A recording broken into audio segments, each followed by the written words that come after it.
खबर कठूमर से है। उपखंड मुख्यालय पर नगर खेड़ली रोड स्थित अहिंसा सर्किल के पास नगर निगम भरतपुर के महापौर अभिजीत कुमार जाटव द्वारा कठूमर में एक पत्रकार वार्ता का आयोजन किया गया।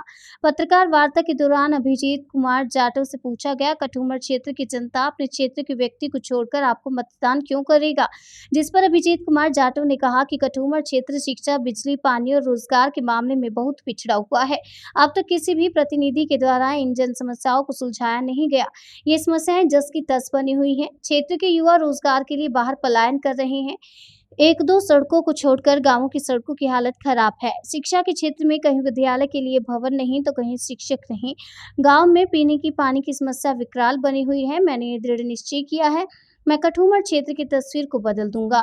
मुझे प्रशासनिक, राजनीतिक और व्यापारिक रूप से काफी अनुभव है और ऐसी समाज सहित मुझे सर्व समाज पर पूरा भरोसा है। क्षेत्र के विकास को प्रमुखता के साथ जनसेवा के जीवन उद्देश्य को पूरा करेंगे। इस दौरान क्षेत्र के अनेक समस्याओं को लेकर चर्चा भी हुई। इस मौके पर कठूमर क्षेत्र के सभी पत्रकार बंधु मौजूद रहे।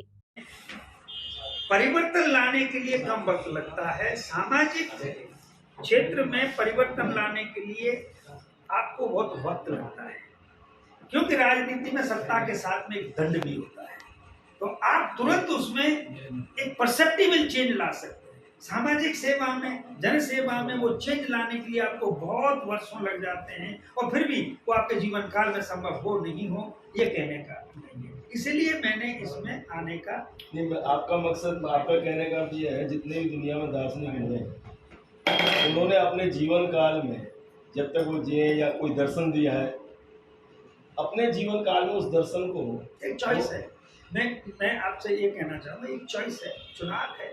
अब हम हर एक चीज को, हर एक व्यक्तियों को अपने से नहीं कंपेयर कर सकते हैं कि उन्होंने क्या किया वही मुझे फॉलो करना। नहीं, ये तो आपकी जानकारी में होगी। आज जनता, आम जनता की बात करते हैं या वोटर्स कह सकते हैं, उनके अंदर एक राजनीतिक लोग जितने भी हैं, ऐसा नहीं है भैया एमएलए हो, एमपी हो, इससे नीचे के भी और ऊपर की भी सोच अलग ढंग से पैदा हो रही है। उसका क्या कारण है? मतलब एक तरह से मजबूरी है, वोट देंगे भाई, कोई भी आएगा, आप आएंगे या और कोई दूसरा आएगा, किसी न किसी को तो वोट देनी पड़ेगी। और वोट के लिए वैसे तो अगर देखें, वोट की ताकत बहुत ज़्यादा है, बहुत बड़ी है, और वोट की ताकत ही परिवर्तन लाती है। क्या सोच बन रही है? मतलब लोगों की सोच ये बन रही है, क्रेडिबिलिटी नहीं है, आप ये कहना। हाँ, बस विश्वास नहीं है कि भाई हमने एक्चुअली आपको जैसे वोट दिया और आप वोट लेके जनता के साथ कैसा व्यवहार करते हैं, ऐसी सोच जो जनता में जा रही है कि उनको ये लगता है कि यार ये व्यवहार सही नहीं है। तो आप इसके लिए क्या सोचते हैं? देखो, मैं आपको एक चीज बताना चाहूँगा कि अक्रॉस दी बोर्ड ऐसा कोई एक व्यक्ति से या एक पार्टी से नहीं, बल्कि अक्रॉस दी बोर्ड एक राजनीतिक का जो क्रेडिबिलिटी क्राइसिस है, जो विश्वसनीयता है, वो कम तरीके से, वो ईमानदारी से भी कोई बात करे तो जनता उसे वो नहीं लेती, सहज नहीं करती है। उसका कई कारण भी हैं, मैं ज़्यादा डिटेल में उसमें नहीं जाऊँगा। हमारे कैंडिडेट्स का जो राजनीति में आ जाना किन्हीं तत्वों का, और वो एक स्टेटस एक्वायर कर लेते हैं, और उसकी वजह से एक, क्योंकि जनता जो होती है ना, ऊपर वालों को फॉलो करती है। बोला यार, जब इस तरीके के आदमी हैं तो अक्रॉस दी बोर्ड एक राजनीतिक जो की क्रेडिबिलिटी कम होती है। दूसरी बात, आजकल की जनता भी, क्योंकि परिवर्तन जिस रफ्तार से 20वीं और 21वीं सदी में हो रहे हैं, आज लोगों के पास में वक्त नहीं। आप भी जानते हैं कि 5 साल में कितना बड़ा परिवर्तन कोई एक क्षेत्र में लाना चाहे वो संभव नहीं हो पाता, क्योंकि हर एक चीज के लिए अकूत धन किसके पास में ही नहीं है। मेरी समस्याएं बहुत हो सकती हैं, मेरे लिए मुझे सड़क भी चाहिए, पानी भी चाहिए, बिजली भी चाहिए, स्कूल भी चाहिए, कॉलेज भी चाहिए, सारी चीज़ों की अपनी हुए, चिकित्सा भी चाहिए। ये सब चीज़ होने के बावजूद अब उनको इस रफ्तार से एक लाना होता है कि बोलते हैं इन्होंने कुछ नहीं किया। हर एक आदमी को सेटिस्फाई करना बहुत मुश्किल का काम है। किसी भी राजनीतिक को, अच्छे से अच्छे राजनीतिक को भी उसका करने का नहीं है। हमेशा ही बेटरमेंट के, बेहतरी के चांस बने रहते हैं। आदर्श व्यवस्था कभी स्थापित नहीं होती। ये पृथ्वी भी आदर्श स्थिति के लिए घूमते रहती है ना साहब, फिर भी उसे आदर्श स्थिति आज तक नहीं मिली, इसलिए वो चलायमान रहती है। मोबाइल है वो, हर व्यक्ति मोबाइल रहना चाहता है, गतिशीलता उसमें होती है और उसकी नई नई इच्छाएं पनपती जाती हैं और वो उसी के माध्यम से करती है। कुछ चीज़ें होती हैं जो हमें अपने स्तर पर करने की आवश्यकता है, कुछ चीज़ें जो स्टेट करता है, कुछ चीज़ें सेंटर करता है। परंतु जब आ जाती है, हालांकि ये पॉपुलिज्म जो राजनीति में होता है ना, वो पॉपुलिज्म जो पॉलिसीज कुछ होती हैं, उसमें लोगों की एक महत्वाकांक्षा भी बहुत बढ़ते चली जा रही है, तो उनको सेटिस्फाई करना बहुत टेढ़ी की है। आज आप कांग्रेस से टिकट मांग रहे हैं और बहुत अच्छे पद पे हैं, महापौर हैं भरतपुर में जी। तो प्रयास इसी बात के लिए क्षेत्र में अपनी पहचान भी बना रहे हैं, पहले भी पहचान है, नई पहचान भी बना रहे हैं। अगर पहले में टिकट नहीं मिला तो आप क्या करेंगे? कुछ नहीं करेंगे, कुछ नहीं करेंगे। टिकट नहीं मिला तो ये चलता रहेगा जो राजनीति में है। नहीं, एक्चुअली क्या होता है, जिनको टिकट नहीं मिलता है, मेरे कई अनुभव है, आपकी पार्टी के लोग किसी दूसरे से जुड़ जाते हैं और गुस्से में दूसरी पार्टी के लिए समर्थन करते हैं। ऐसे बीजेपी में है, कांग्रेस में भी यही है। तो इसलिए पूछ रहा हूँ मैं, अगर आपको टिकट नहीं मिला तो क्या आप शायद मेरे मकसद को नहीं समझे, मेरे संकल्प को नहीं समझे। मैं यहाँ सत्ता के लिए नहीं आया, ना ही मेरा मकसद धन कमाने के लिए आया। ये चीजें उनके लिए मायने रखती है जो एन प्रकारे उस चीज को हासिल करना चाहते हैं। मैं विचारवान आदमी हूँ, मेरी अपनी एक विचार है। मैं कांग्रेस पार्टी से इसलिए नहीं जुड़ा कि मुझे राहुल गांधी जी पसंद है, कि XYZ पसंद है, कि फलाने पसंद है।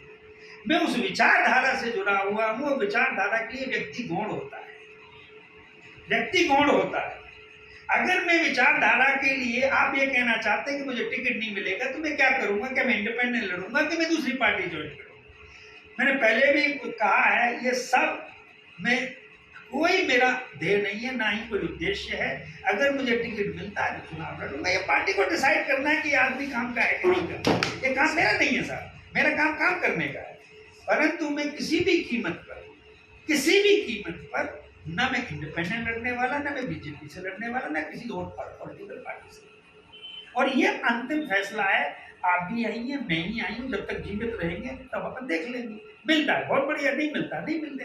मैं आपको एक छोटा सा उदाहरण भी दे देता हूँ आपको कि 2018 में मैंने कहा, मैं राजनीति में 2018 में आया था तो बयाना से मैंने MLA का टिकट मांगा। ऐसा नहीं है कि मैंने MLA का टिकट नहीं मांगा, मैंने बयाना से मांगा, लेकिन मैं थोड़ा लेट हो गया। और वहाँ उन्होंने बोला कि भाई देखिए, आप वास्तव में ही कांग्रेस में विश्वास रखते हैं तो आप बहुत लेट हो गए, हम आपको कैसे भी करके नहीं दे सकते। जिन लोगों की लिस्ट जारी ऊपर पहुँच गए, अगर आपको ऊपर कोई पहुँचे तो वहाँ कर लीजिए, कोई बात नहीं है साहब। मेरी टिकट डिनाई हो गया मुझे। बावजूद इसके, जब अमर सिंह जी को टिकट मिला, मैं पहला व्यक्ति था जो उनकी मीटिंग लगाई और मैंने मद्देनजर रखते हुए, चुनाव के मद्देनजर रखते हुए, मेरे पास में बोलेरो गाड़ी थी, वो खरीदी थी मैंने वो गाड़ी दी उनको, और साथ में मैंने डीजल के लिए पैसे दिए। मैं ये 50,000 रुपये पकड़िए, आप करिए और मैं आपके साथ। और उसका नतीजा ये निकला कि उस क्षेत्र में 15-20 हज़ार वोट आते थे बहुजन समाज पार्टी।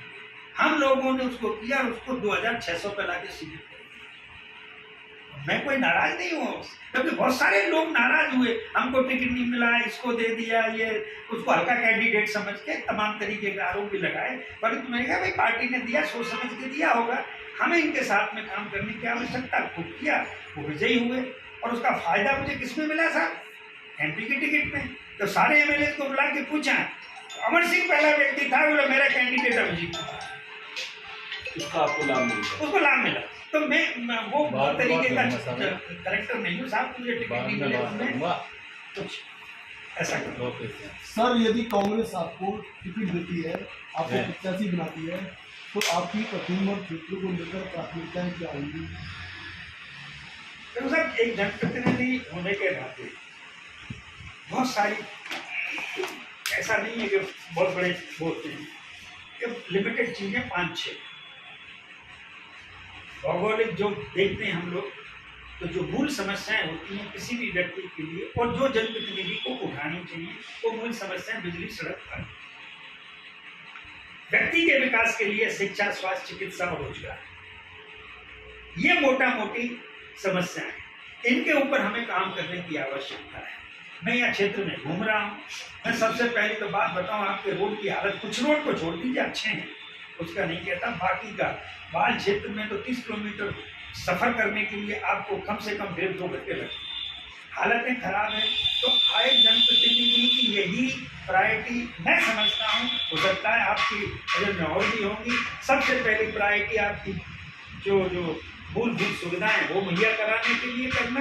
मैं नहीं कराऊंगा, इन समस्याओं को एक प्रॉपर फोरम पर रख के और वहाँ से साधन संसाधन मुहैया करा के इन समस्याओं का समाधान कराना मैं अपना प्रथम कर्तव्य समझता हूँ। चंबल का पानी चुनावी बाधा बनकर रह गया सर, इस पर आप क्या करें? मैंने कहा बिजली, सड़क, पानी है, उसका एक वो है। ERCP पे लगे हुए हैं हम लोग, ईस्टर्न रीजन राजस्थान के तो आरोप प्रत्यारोप लगा रही है सरकार, केंद्र में लगा रही है। बावजूद इसके राज्य सरकार उस पर 9,500 करोड़ रुपए खर्च करने के लिए प्रतिबद्ध है, बजटेड लगा हुआ है। वो लगाती है नहीं लगाती है, पर हमें तो पूरी करनी। स्टेट के साधन संसाधनों के मद्देनजर रखते हुए अब ऐसा तो नहीं कर सकते 50,000 करोड़ रुपए की जो प्रोजेक्ट है उसको हम कर दें, क्योंकि स्टेट के पास में इतने साधन संसाधन नहीं होते। आप विधानसभा में काफ़ी दिनों से घूम रहे हैं, उसके बावजूद भी आपके साथ क्या क्या समस्या आ रही है लोगों की, आपको बता रहे होंगे? हाँ, मैं जहाँ भी जाता हूँ वही पूछता हूँ, वही विकास से संबंधित समस्याएं। सबसे ज़्यादा तो ये सब हमारे यहाँ कोई काम ही नहीं हुआ है, हमारी रोड पड़ी हुई है, वो तो मैं भी देख रहा हूँ। पानी की समस्या बताई नहीं, मैं तो आपसे भी पूछा था आने से पहले, वो पानी की समस्या ही है। क्या बेरोजगारों की समस्या सामने नहीं है? इसलिए रोजगार की बात की है, इसलिए रोजगार की बात की। शिक्षा, स्वास्थ्य, चिकित्सा, रोजगार। एक्चुअल क्या है, जो बेरोजगारी के 2 कारण हैं। एक तो पढ़ लिख के व्यक्ति को नौकरी नहीं मिलती, बेरोजगार हो जाए। दूसरा, हमारे क्षेत्र में कोई किसी भी ढंग का, अब 70 साल 75 साल हो गए आजादी, आज तक कोई उद्योग धंधा नहीं है। और उसी का परिणाम है, हमारे यहाँ के व्यापारी हो चाहे युवा हो, उनको बाहर निकलना पड़ता